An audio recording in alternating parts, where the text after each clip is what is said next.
안녕하세요. 저는 올해 딱 60세인 여자입니다. 내일 모레가 제 생일이라 환갑잔치다 뭐다 해서 자식들이 모두 모일 예정이네요. 인생은 60부터라는데 저는 올해 정말로 새로운 삶을 살게 되었어요. 지난 60년의 고생이 오히려 고맙게 생각될 정도로요. 저의 파란만장한 이야기를 여러분께 들려드리고 싶네요. 마치 놀이기구 타듯 제 삶을 오르락 내리락하게 만든 장본인은 바로 전 남편이었습니다. 당시 많은 분이 그렇듯 저도 선을 봐서 결혼했지요. 저희 집안이 그렇게 부유한 편은 아니었지만 대대로 교육자 집안으로 동네에선 제법 이름이 있었어요. 그에 걸맞게 남편의 집안도 만만치 않았지요.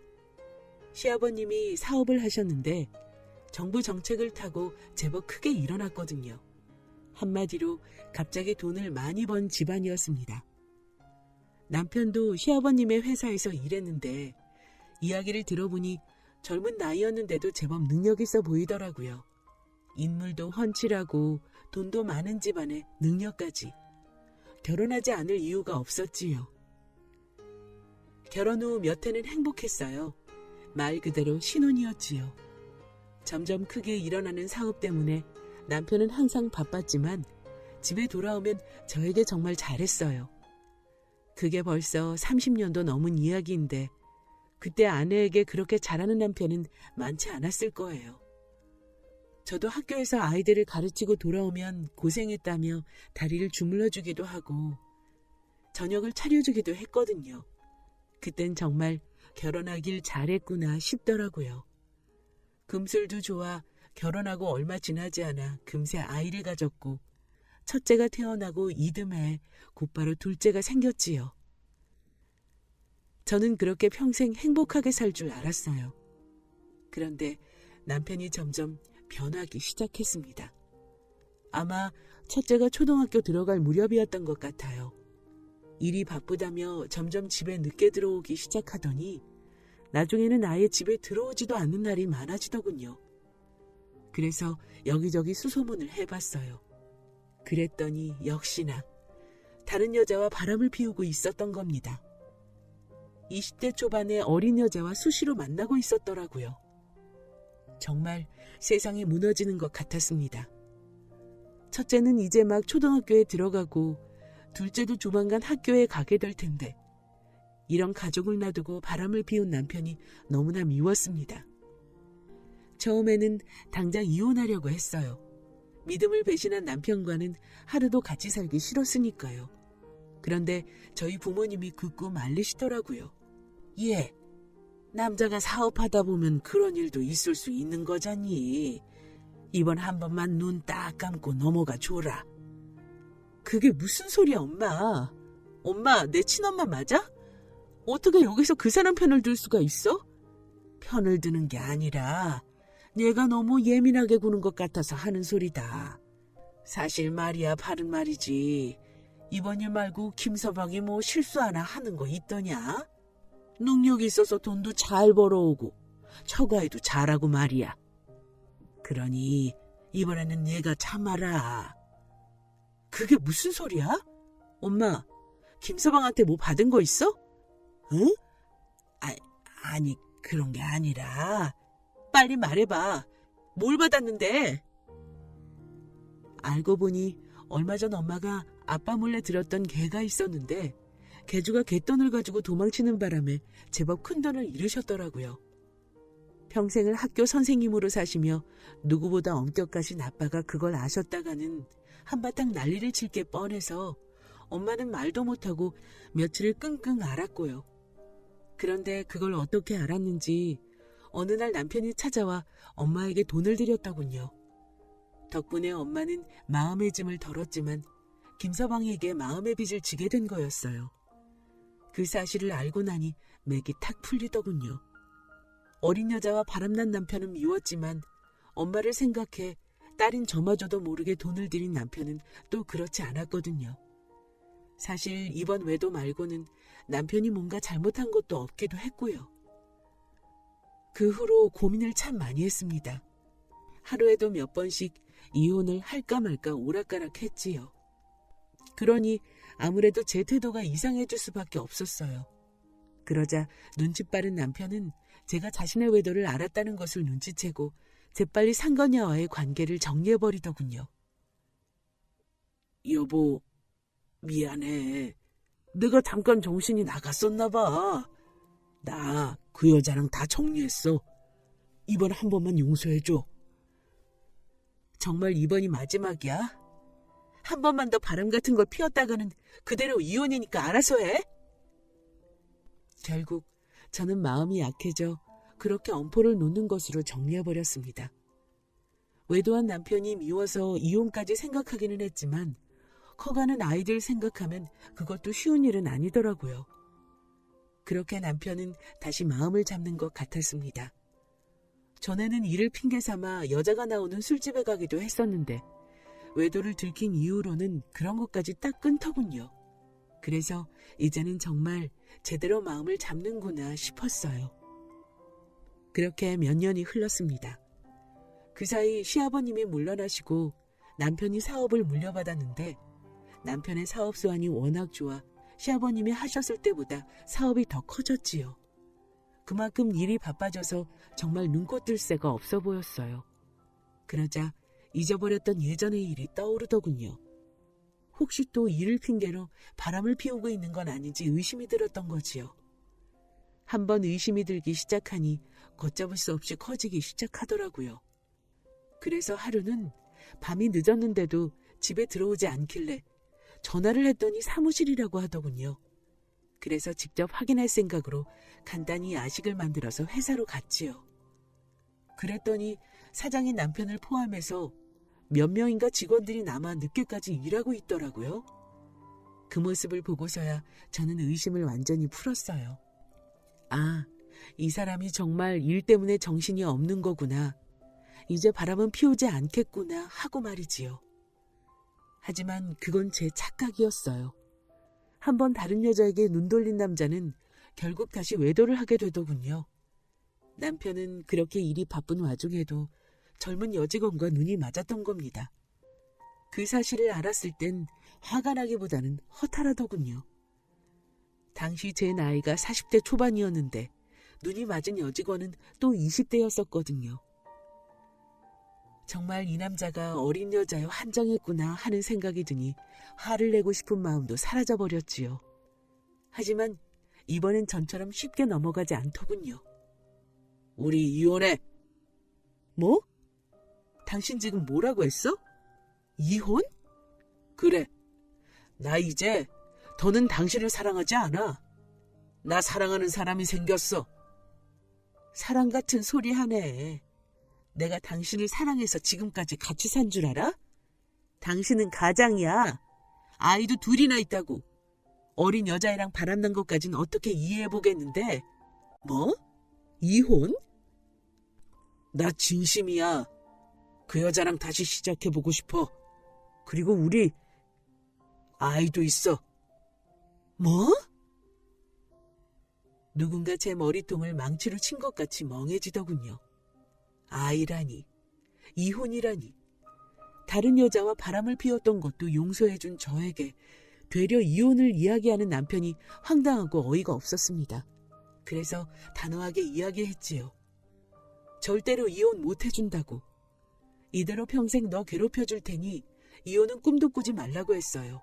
그러자 이번엔 시부모님이 나서시더군요. 평생 먹고 살 걱정 없을 정도의 돈을 줄 테니 제발 남편과 이혼해달라고요. 이렇게 말하면 시부모님이 참 못된 사람들이구나 생각할 수도 있지만 그런 분들은 아니셨어요. 오히려 당신이 자식을 잘못 키워서 너만 고생한다며 더 같이 살면서 고생하지 말고 차라리 이참에 이혼하라고 하셨거든요. 오히려 아들인 남편을 원망하고 며느리인 저를 더 걱정하셔서 하신 말씀이셨어요. 두 분의 말씀을 들으니 그제야 모든 것을 포기하게 되더군요. 사실 저는 2번이나 젊은 여자와 바람을 피운 남편이 원망스러워 죽을 때까지 붙들고 괴롭히려고 했어요. 그렇게 하면 제 삶도 덩달아 망가질 거라는 걸 알면서도 남편이 저를 떠나 어린 여자와 행복하게 사는 꼴은 절대로 보고 싶지 않았거든요. 하지만 시부모님께선 조강주처도 알아보지 못하고 철없이 구는 아들 때문에 제 삶까지 망가지면 안 된다고 몇 번이나 이혼하라고 설득하셨죠. 그래서 저는 시부모님의 뜻대로 이혼을 결심하게 되었습니다. 법적으로는 합의 이혼이었지만 남편은 그래도 양심은 있는지 재산 분할 외에도 제법 큰 돈을 위자료 명목으로 주더군요. 거기다 시부모님께서 아들을 잘못 키워 죽을 죄를 지었다며 따로 건물 한 채를 주셨고요. 그렇게 저와 남편의 결혼 생활은 끝이 났습니다. 남편과 헤어진 후 저는 두 아이를 키우며 열심히 살았습니다. 사실 생활비는 제가 교사로 일하며 버는 돈으로도 충분했어요. 그래서 이혼하면서 받은 재산은 쓰지 않고 그대로 두었습니다. 나중에 두 아이가 결혼할 때 보낼 생각으로 말이지요. 그렇게 한 해 두 해가 가고 아이들은 아빠가 없는데도 아무 탈 없이 무럭무럭 자라서 좋은 사람을 만나 각자의 살림을 꾸렸습니다. 그때까지 쓰지 않고 묵혀두었던 재산은 알게 모르게 불어나서 두 아이에게 나눠줬는데도 제법 큰 돈이 돌아갔고요. 아이들은 자신에게 그 재산을 다 주면 어떡하냐며 극구 사용했지만 저는 제가 사는 아파트를 빼고 전부 아이들에게 주었어요. 저는 재산을 굴릴 재주도 없고 전 남편에게 받은 재산을 더 들고 있고 싶지도 않았거든요. 그렇게 아이들은 모두 집을 떠나니 처음에는 홀가분했습니다. 하나도 대단할 것 없는 제가 이 세상에 와서 무사히 아이들을 키우고 세상에 내보낸 것만으로도 제가 해야 할 일은 다 했다고 생각했지요. 그런데 조금 시간이 지나니 허전함이 밀려오더라고요. 전에는 늘 누군가 집에 있어서 늘 온기가 돌았는데 이제는 학교를 마치고 집으로 돌아오면 썰렁한 한기만 감돌았어요. 혼자서 밥 해먹기도 귀찮아져서 점점 인스턴트 음식으로 대충 때우게 되고 밤에는 보지도 않는 TV를 틀어놓은 채 혼자 술까지 마시게 되었지요. 젊은 사람도 그렇게 살면 건강에 좋지 않을 텐데 환갑이 다 된 제가 그렇게 살았으니 건강이 나빠질 수밖에 없었어요. 하지만 인생의 목표를 이뤘다는 생각과 함께 찾아온 허전함은 무엇으로도 채워지지 않더군요. 그런데 그런 저에게 놀라운 일이 일어났습니다. 그날도 학교를 마치고 무거운 걸음으로 아무도 없는 집으로 향하던 길이었어요. 그런데 제가 사는 아파트 입구에 고등학생쯤 되어 보이는 여자아이가 불안한 눈빛으로 서 있더라고요. 분명 생전 처음 보는 아이였는데 어쩐지 낯이 좀 익은 것 같은 생각이 들어 저도 모르게 말을 걸었어요. 얘, 너 이 동네 아이는 아닌 것 같은데 왜 여기 서 있니? 사실은 사람을 찾고 있는데요. 사람? 혹시 누군지 내게 알려줄 수 있겠니? 내가 아는 사람일 수도 있잖아. 그분 성함이 미자 옥자신데. 이미호? 그건 제 이름이었습니다. 저는 전혀 모르는 아이였는데 왜 저를 찾고 있다는 건지 알 수가 없었습니다. 그건 난데? 내가 이미옥이야. 네가 날 찾고 있었다고? 왜? 네? 그게...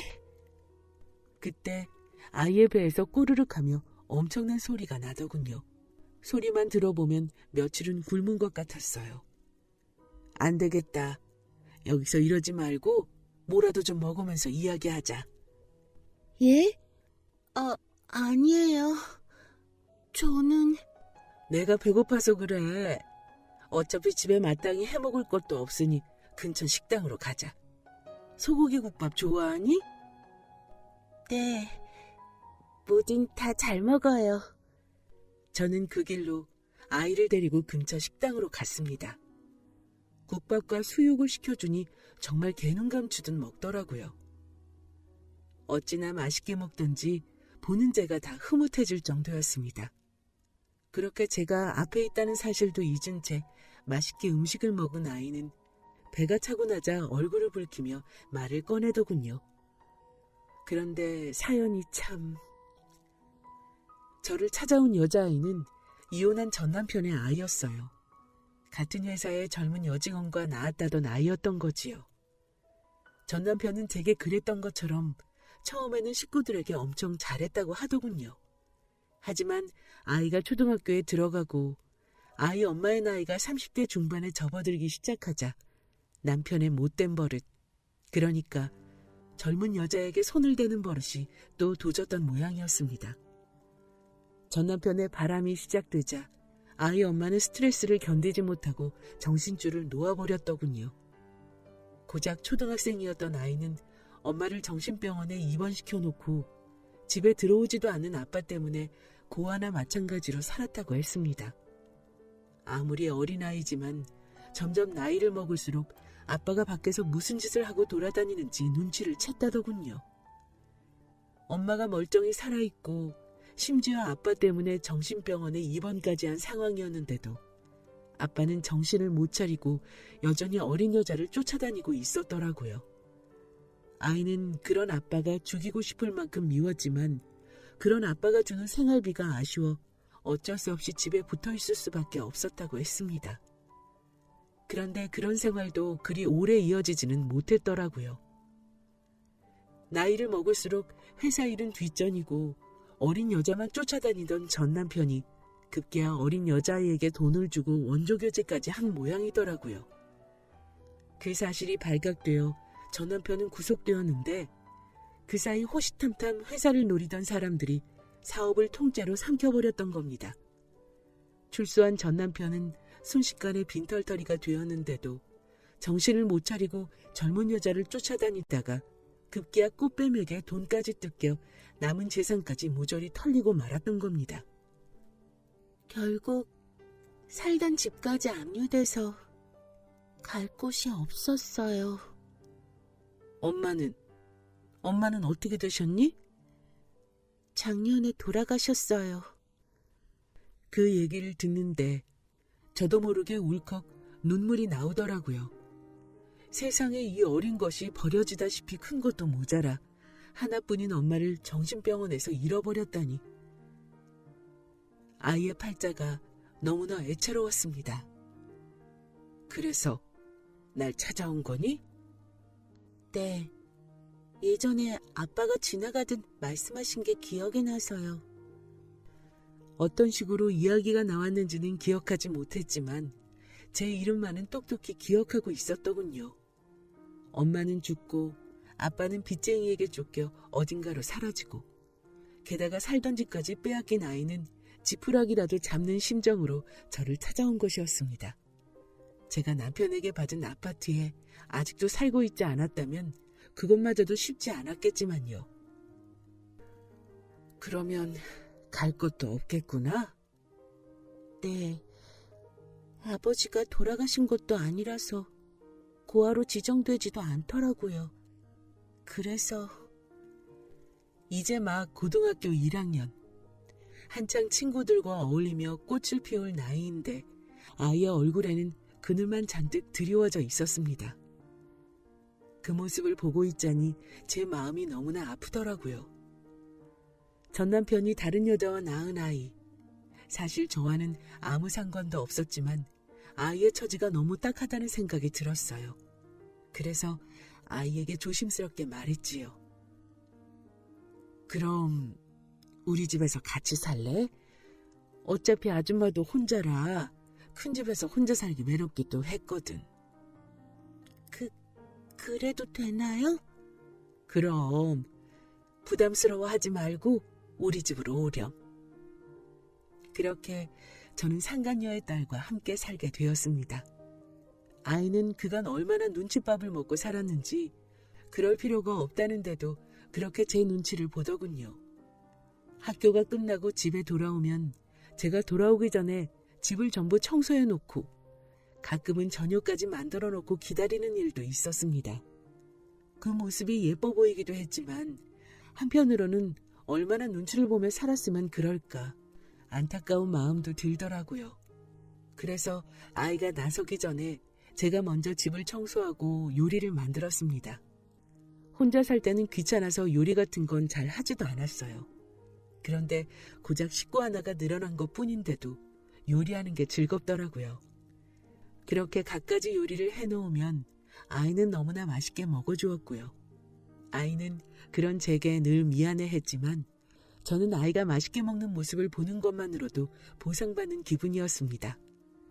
하지만 언제까지나 아이가 주눅이 든 채로 살게 둘 수는 없었어요. 그래서 출가한 아이들과 상의한 끝에 결정을 내렸습니다. 얘, 잠깐 나랑 얘기 좀 할 수 있겠니? 네? 무슨 일이세요? 진지한 표정으로 아이를 부르니 잔뜩 주눅든 모습으로 오더군요. 아마 자신을 집에서 나가라고 할 거라고 생각했나 보더라고요. 그래서 우선 아이를 안심시켜 놓고 하고 싶은 말을 꺼냈습니다. 너만 괜찮다면 널 내 양녀로 두리고 싶구나. 언제 돌아올지도 모르는 아빠를 기다릴 수는 없잖니? 게다가 그 사람이 돌아와서 널 돌볼 것 같지도 않고 말이다. 내가 컸다고는 하지만 이제 갓 고1인데 아직 돌봐줄 사람이 필요하니 내가 돌봐주마. 하지만 그건 너무 폐를 끼치는 건 아닌지. 그런 걱정은 하지 말거라.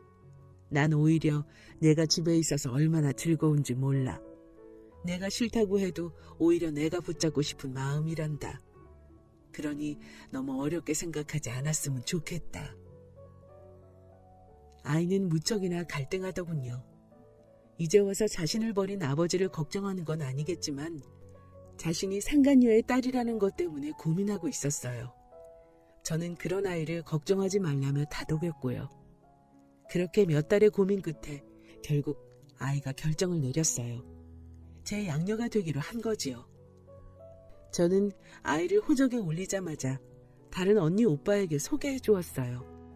두 아이 모두 출가도 했고 재산까지 받은 상태라서 아무 거부감 없이 아이를 동생으로 받아들여 주더군요.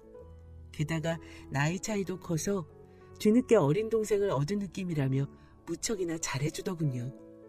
심지어 둘째 아들은 오빠 노릇이 그렇게 해보고 싶었는지 저 몰래 따로 막내에게 이런저런 선물까지 주며 막내를 챙겼어요. 막내도 처음에는 저나 언니 오빠의 눈치를 봤지만 시간이 지나면 지날수록 점점 익숙해지더군요. 그러자 처음에 보였던 의기소침한 모습 대신 여고생다운 활발하고 생기 넘치는 모습으로 변했어요. 덩달아 저까지 젊어진 기분이었지요. 아이들을 출가시키고 외로웠던 참이었는데 막내가 집에 들어오니 이제야 사람 사는 것 같더라고요. 그렇게 저는 새로 막내를 얻어 다시 삶의 활력을 찾을 수 있었습니다. 그러던 어느 날 경찰서에서 연락이 왔습니다. 무슨 일인가 싶어 가봤더니 시신을 확인하기 위해 부른 것이었어요. 전 남편이 죽은 것이었지요. 연고가 없어 신분을 확인하기 위해 수소문하다 전처였던 저에게까지 연락했더라고요. 시신이 전 남편이라는 것을 확인하고 돌아오는데 기분이 참... 평생을 정신 못 차리고 어린 여자에 빠져 살았던 남편이지만 정작 저는 그에게 받은 재산 그리고 뒤늦게 보내준 딸 때문에 제법 행복한 삶을 살았거든요. 한편으로는 천벌을 받았다고 생각하면서도 한편으로는 참 안 됐다는 생각도 들었습니다. 그런데 그게 끝이 아니었어요. 남편이 사망하며 거액의 사망보험금이 나온 것입니다. 무슨 생각으로 그랬는지 보험금을 전부 딸아이가 받게 해둬서 빚쟁이에게 빼앗기지 않고 전부 막내딸에게 보험금이 들어왔더군요. 대체 얼마나 많이 보험을 들었는지 모두 받고 나니 금액이 무려 6억이나 될 정도였습니다. 아빠의 사망 소식을 들은 막내는 한참 동안 우울해하더니 털고 일어나서 보험금을 제게 주겠다더군요. 물론 저는 받지 않았어요. 그 돈은 나중에 막내 결혼할 때 함께 보낼 생각입니다. 60년을 꽉 채워 살아오는 동안 참 많은 일이 있었네요. 때로는 슬픈 일도 있었고 화가 나는 일도 있었지만 모든 일이 지나고 생각해보니 하나하나가 행복한 삶이었습니다. 남편의 바람기는 결국 잡지 못했지만 그 덕에 남부럽지 않게 살 수 있었고 늙음하게 사랑스러운 딸까지 얻었네요. 이 사연을 듣고 계신 분들도 지나간 삶이 행복하게 기억되기를 바랍니다. 지금까지 제 긴 이야기 들어주셔서 감사합니다.